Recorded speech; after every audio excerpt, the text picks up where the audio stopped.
आज हमारी जो कहानी है उसका नाम है दुख का कारण।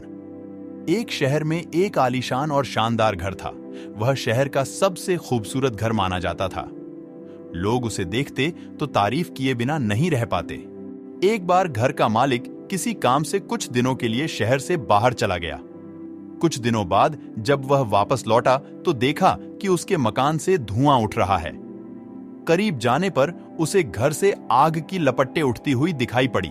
उसका खूबसूरत घर जल रहा था। वहां तमाशबीनों की भीड़ जमा थी जो उस घर के जलने का तमाशा देख रही थी। अपने खूबसूरत घर को अपनी ही आंखों के सामने जलता हुए देख वह व्यक्ति चिंता में पड़ गया। उसे समझ नहीं आ रहा था कि अब क्या करे, कैसे अपने घर को जलने से बचाए। वह लोगों से मदद की गुहार लगाने लगा कि वे किसी भी तरह उसके घर को जलने से बचा लें।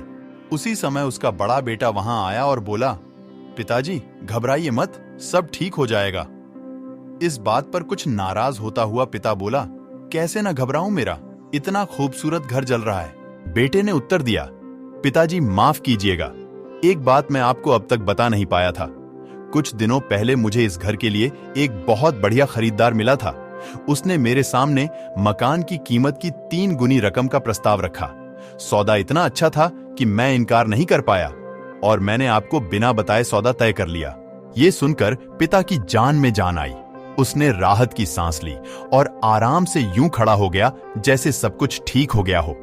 अब वह भी अन्य लोगों की तरह तमाशबीन बनकर उस घर को जलते हुए देखने लगा।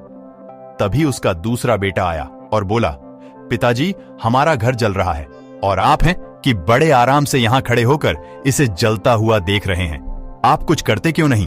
बेटा चिंता की बात नहीं है, तुम्हारे बड़े भाई ने ये घर बहुत अच्छे दाम पर बेच दिया है। अब ये हमारा नहीं रहा, इसलिए अब कोई फर्क नहीं पड़ता। बेटा बोला, पिताजी भैया ने सौदा तो कर दिया था, लेकिन अब तक सौदा पक्का नहीं हुआ है। अभी हमें पैसे भी नहीं मिले हैं। अब बताइए इस जलते हुए घर के लिए कौन पैसे देगा? यह सुनकर पिता फिर से चिंतित हो गया और सोचने लगा कि कैसे आग की लपटों पर काबू पाया जाए। वह फिर से पास खड़े लोगों से मदद की गुहार लगाने लगा। तभी उसका तीसरा बेटा आया और बोला, पिताजी घबराने की सच में कोई बात नहीं है। मैं अभी उस आदमी से मिलकर आ रहा हूं जिससे बड़े भाई ने मकान का सौदा किया था। उसने कहा है कि मैं अपनी जुबान का पक्का हूं। मेरे आदर्श कहते हैं कि चाहे जो भी हो जाए अपनी जुबान पर कायम रहना चाहिए। इसलिए अब जो हो जाए, जबान दी है तो घर जरूर लूंगा और उसके पैसे भी दूंगा। पिता फिर से चिंता मुक्त हो गया और घर को जलते हुए देखने लगा। इस कहानी से ये सीख मिलती है कि मित्रों, एक ही परिस्थिति में व्यक्ति का व्यवहार अलग अलग हो सकता है और यह व्यवहार उसकी सोच के कारण होता है। उदाहरण के लिए जलते हुए घर के मालिक को ही लीजिए। घर तो वही था जो जल रहा था, लेकिन उसके मालिक की सोच में कई बार परिवर्तन आया और उस सोच के साथ उसका व्यवहार भी बदलता गया।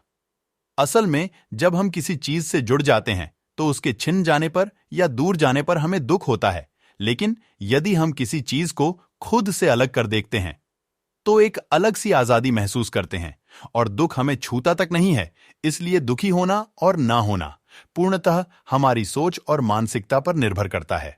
सोच पर नियंत्रण रखकर या उसे सही दिशा देकर हम बहुत से दुखों और परेशानियों से न सिर्फ बच सकते हैं बल्कि जीवन में नई ऊंचाइयां भी प्राप्त कर सकते हैं। फ्रेंड्स, आपको ये moral story about change of mindset in Hindi कैसी लगी? आप अपने कमेंट्स के द्वारा हमें अवश्य बताएं।